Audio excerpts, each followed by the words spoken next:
G'day, ZiggyD here, and welcome back for Match 5 in my 5-part Evacuation ShoutCast series. This match is going to be another hunt, and we have Val, the medic, being played by Hunter 3, Hank, the support, being played by DB, Maggie, the trapper, is being played by Booker, and confusingly, Parnell, the assault, is being played by Trapper. The monster has taken 2 points in Decoy and 1 point in Supernova, which should work pretty well in the hunt mode, where I imagine the monster is going to be playing pretty evasively, especially because the bonus on this map is going to be teleportation rifts, which you guys will get to see in action. Right now, let's jump on into the match. I'll see you guys in there. Please, someone. I'm a technician over at the hydro plant. We were attacked by a monster.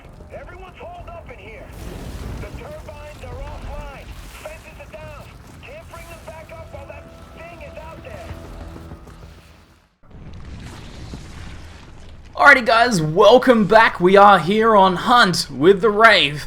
Let's get started, guys. So, the teleportation rifts are probably going to play a big role in this one. This is a pretty incredible bonus for the Wraith in Hunt mode. Perfect, because it perfectly synergizes with the Wraith's playstyle. Oh, the Wraith has spotted straight off the bat a buff, the very first piece of wildlife it's encountered. Going to go straight for that. Oh, and its movement speed as well. Very nice buff right off the bat. That coupled with these teleportation rifts, which teleport you to another location on the map, is going to play incredibly well to the Wraith's strengths on this hunt mode. The Hunters are going to have a very tough time. Now, to counteract their previous 2 losses, auto-balancing has kicked in favor of the Hunters. That gives them more damage and more defensive power, making that direct engagements with the Wraith going to be much more powerful for the Hunters. However, the Wraith has the real advantage here in terms of mobility and ambush potential, and we should be able to see in this match the Wraith really take advantage of that. With the incredible mobility afforded by that mobility buff right at the beginning there, right off the very outset, is fantastic. The Wraith's going to have no trouble getting to second stage evolution just there. There's another buff just there, but I imagine the Wraith wants to hold on to that movement speed, because that's going to play a much bigger role. And then if the Wraith can use those teleportation rifts, the Hunters are just going to have such a hard time actually keeping up with it, or even just figuring out where it is. And there is always the opportunity, of course, if the Wraith tries to engage in an area where there is a teleportation rift, and the Trapper Dome goes down, they can use that teleportation rift to escape. I believe. We'll see how it plays out, guys. So you can see the Wraith already right off the bat here, taking out a piece of hostile wildlife to get a big extra boost of feed. Those come with increased risk, and they take a much longer time to kill, but they are a lot of food in one go. So the Wraith is evolving up here, staging up, grabbing 2 points in Supernova and another point in the clone ability just there. Forgetting the name of it. Sacrificing utility, essentially, by not speccing out into multiple different skills for increased raw power. We could see some aggressive plays from the Wraith just here. That kind of does lead me to believe that, oh, the Hunters are right on top of the Wraith already. If feeding just in the area where you evolved is a pretty bad idea. However, the Hunters have split up into 2 groups of 2, and although that's an excellent way to try and find the Wraith, it means the Wraith has a really good potential here to jump straight on one of the Hunters. Oh, caught in between them though, in a really bad position, and hit by that stasis grenade, slowing him down, and the Trapper gets off an excellent dome. Wow, really, really good engagement for the Hunters here. They've played this perfectly well. That split up surround worked incredibly well in this engagement just here. They were able to sort of funnel the Wraith into the perfect location for this dome. Now, the Wraith's going to have to play very careful and very safely here to come out on top of this advantage, and already taking quite a bit of life damage, already 1.5 bars down, using that clone to full advantage just there. Oh, does get hit a bunch of times though. Too obvious of a clone just there. The Hunters know what's up. But he's going to be using that stealth at least now, that cloak, to try and find a safer location. Hunter's not exactly knowing where he's when, it seems. Lost him just after the cloak. Surprised, but we can see Daisy coming in just now and going to lead the Trapper right to the Wraith's location. Wraith uses another clone that's at least going to buy a little bit of time that he needs, hopefully for the dome to come down any moment now. It's a bit of an awkward situation for the Wraith for sure, but I think he's going to be able to still come out of this. And just keep in mind with that maxed out Supernova, if the Wraith does catch one of the Hunters unaware, he's going to be able to deal a lot of damage. He sees the dome go down, he just attacks the Hunter just to throw them back a little bit, and then ducks out of there straight away. A wise choice, I think. Sticking around in there with already those shields down, no armor whatsoever. The Wraith is not... That's not the engagement he wants. This is not the Wraith's power right here. The Wraith is that hit and run, stealth, evasive character. Lots of damage, lots of burst, but very low survivability. And with all of the mobility buffs he has on this map, the teleportation and the mobility, the movement speed buff he's got, he wants to play to his strengths, really use that advantage. Otherwise, just throwing it away against the Hunters, essentially, that have that auto-balancing in their favor as well. Again, they are very strong in direct engagements now. So you can see in this evacuation mode how these different benefits sort of play forwards and affect future match outcomes, and even the way future matches are played, affecting strategy, perk choice, skill choice, all of those sorts of things. So the Wraith is waiting for a sneak attack here. Oh, sees the medic move off by himself, already low, gets the instant down with the Supernova there. Excellent play. Oh, but the Trapper Dome is fantastic. Just catching the Wraith. You can always see those really well-placed Trapper Domes that just catch the monster right on the very edge of their radius. It's always fantastic to see that. Literally just come down, the Wraith headbutts the dome. Using that decoy to buy itself a little bit more time, the Wraith is in a pretty good location here. Although this was a pretty good dome grab, not the best location for the Hunters. The Hunters are on the low ground right now. The Wraith has the high ground advantage. He's going to be able to just knock those Hunters down that come up, and it's going to kind of slow them down trying to reach the Wraith as well. That jetpack has got an DB out of the Supernova radius just there. Very good play, saving that jetpack there and having just enough to just get out of that high damage Supernova. You really want to play evasively when it comes down to that Supernova. Move out of that area. If that means you're using all those jetpacks to fly straight up, then you got to do what you've got to do. Hunters are all pretty low right now. They're going to use Val to try and heal up there. Val has got pretty good healing and is a pretty solid, actually it's a pretty solid Hunter composition for this hunt match here as well, with the solid sustained healing of Val and the exceptional damage of Parnell is going to work pretty well, especially with that auto-balancing being in favor of the Hunters due to their previous losses. Wraith takes a little bit of damage there, but he's still got his armor full up. He sees the teleportation rift just ahead.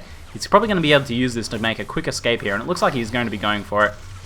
Using the clone there just to buy himself a little bit of time, still taking some armor damage. Oh, and the teleportation shroud takes him right next to the Hunter core. They're probably not going to expect that, so this is going to buy him a huge amount of time. You can see that's just such a good advantage for the Wraith. Really interesting match, seeing just like the raw power of the Hunters being so high, but the mobility of the Wraith being even higher, like increasing the strengths of the Wraith.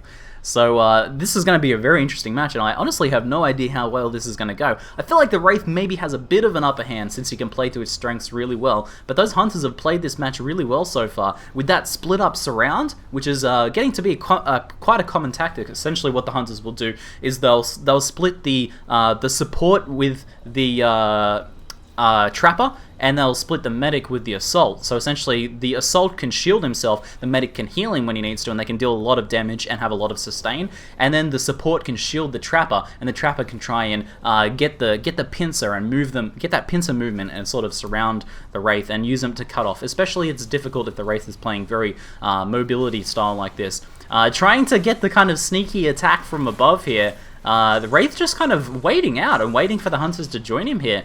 It looks like, noticing that was a bad... Oh man, that dome! Such a good dome! Again, smacking his face right under. The Trapper is playing impeccably in this match just here. And the Hunters also playing really well at not getting caught out by the Wraith. They've learned from the previous two matches, it seems. And, oh no, this might not be so good here though. DB, jumping on DB right there, jumping on the support. And we have the assault just there, but he's not going to be able to do too much with all of those Hunters just there, and the two Hunters standing up top essentially able to like shield or heal their allies caught down below. Pretty bad engagement for the Wraith just here. Really questionable play by the Wraith here, I would say. Not utilizing that full mobility and just kind of trying to set up an ambush for the Hunters in not the best location, it seems. He almost, once he realized it went south, he tried to kind of use his mobility to skim over the top of him from that high ground, but it just didn't work out, and now he's in a really bad situation. He's probably going to take quite a bit of damage just here as well. Not really able to get any damage, getting blocked by the scenery as well. Done a little bit of damage to the assault, it looks like. Oh, jumps on the medic though, good grab. The medic didn't get out of there in time. Medic up on top of the little building there and takes quite a bit of damage. Didn't get fully go down though, just sort of slinking around with 1 HP it looks like, getting himself healed back up now. Val's self-healing ability, not super strong, can only do it in small bursts, so Val's going to need to play very carefully now. The Wraith is getting very low, 2.5 bars of HP left, wisely choosing to disengage here. I think the Wraith, the best option right now is definitely going to be to put as much distance as I can, maybe find one of those teleportation, feed up a little bit, wait until the Hunters close in, then use that teleportation to give them a big gap. You can essentially find one of those and then use it to your advantage, like hanging in that area for a while, get as much feeding as done as possible. And then when you've drawn the Hunters right in, they're right on top of you, they're just starting to attack you, then you can use that teleportation rift to escape and buy yourself a heap more ground to feed back up. I think if the Wraith plays like that just now, he's going to be able to get into a 3rd stage evolution, get armored up, and then hopefully find a good engagement location and try and pick off just 1 or 2 of those Hunters. I think even at Evolution 3 at this point, the Wraith's going to have to, unless he gets a really good engagement in a really good location, he's going to try and have to just knock 1 or 2 of the Hunters down, get out of there and re-armor back up, remembering that the Wraith only has very low armor, and that hit and run strategy is going to be really good here. And if he does get into, I think if he does want to go for that final sort of all-kill situation, where he's going to try and wipe the Hunters, then he's going to want to do it near one of those rifts in case it does go south, just as a bit of a plan B. So we've got the Wraith now playing much more carefully, it looks like, even sneaking along, using that scent, keeping an eye out for those Hunters, trying to get some of that feeding done. He's going to be able to get a little bit of extra health from the next evolution, but his health's still going to be really low, and unless he can find a health regeneration buff, he's going to have to rely on just that little bit of armor just to have those really quick, snappy engagements, essentially. He spots a buff just here. He's going to be able to grab this, and hopefully this is something that's going to help him out just here. Takes a big chunk of armor damage from the charge there, but he's going to get that back. Uses the supernova there to get the kill, and also increase the feeding speed as well. Traversal cooldown reduced by 100%. Not too bad. He's going to be able to use this for a little bit more mobility to get around.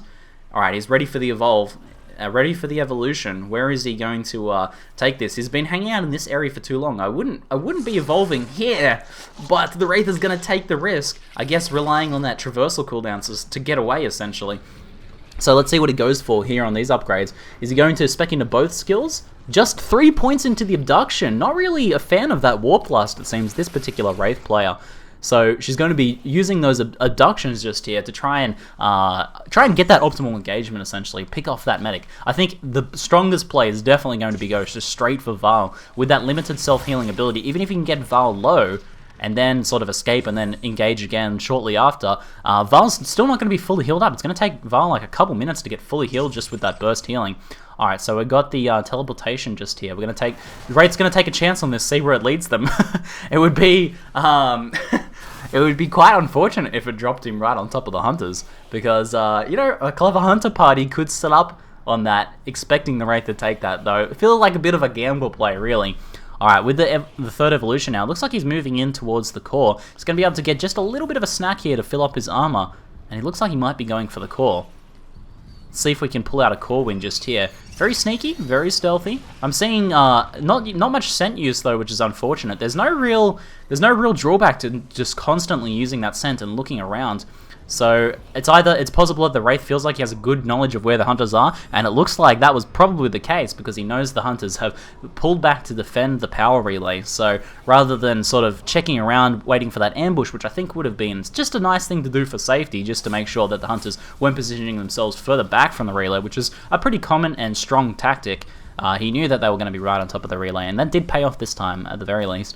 So now it's going to be trying to pick that engagement. The Hunters do know the Wraith is here. I saw some shots coming through, so it looked like some tranq darts from Val. But it's going to be... this is going to be a difficult engagement. This location, this particular power relay, is in a really hard spot. And the Hunters usually setting up a bit further away from the power relays, one of the better ways to play this sort of defensive game. But... I think in this location, the Hunters have a pretty good advantage. Tries for the grab on Daisy, doesn't quite make the range just there. Looked like block like a little piece of the scenery. The range on that abduction is very, very long, but that piece of scenery, it does get blocked by scenery, so the burning car or the burning cart thing there essentially blocked the abduction. Might be able to get one just here, though. Ooh, what have we got? We've got the potential grab on Booker here. Oh, whiffs it and goes straight to the wall. Gets harpooned twice and stuck in the area and domed. Oh my god, this is catastrophic for the Wraith. Let's see if we can just pull it out with some sweet MLG plays here. But that was such a good, such a bad abduction and such a good trap just there. Straight on the medic though, he does exactly what he needs to do in this fight. After such a catastrophic failure, gets the instant kill on the medic, and the already weakened medic goes down instantly. This might just come back in the Wraith's favor after that. The medic needed to play very carefully, maybe take that high ground or something. Being caught in the corner there against the edge of the dome, not good at all, not good at all. It looks like the Hunters got such a big win and panicked. Not really doing much damage here though, not able to do much, just kind of using the line of sight breaks here to reduce the amount of damage he can take. It's possible that Wraith might try and just wait this out now, essentially. He's got a big advantage and try not to throw it away.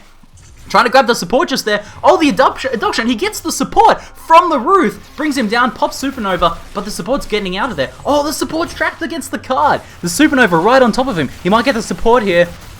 Oh, he gets the support down. That is so strong. Wow, alright. So the medic down, support down, just down to the assault shields to keep them alive. It's going to require some very careful plays just here. He's taking a lot of damage though, only 3 bars of life. But with the assault down as well, it's just the trapper. That means almost no damage. Almost no damage. Daisy goes down as well. There's going to be no sneaky resurrections. And he jumps on the trapper. This is going to be the win for the Wraith just here. We're looking at a pretty short match just here. Oh, after such a catastrophic fail to be able to turn it around like that, the monster wins. GG. GG. Wow. I did not expect that. After such a bad abduction, to turn that fight around like that with the mispositioning of the medic, and then to be able to get those kills. Wow, what a crazy end of a match. That was a pretty good hunt, guys. I hope you guys are looking forward to match 4, and we'll see how this one plays out. That's it for now. I'm ZiggyD, and thanks for watching.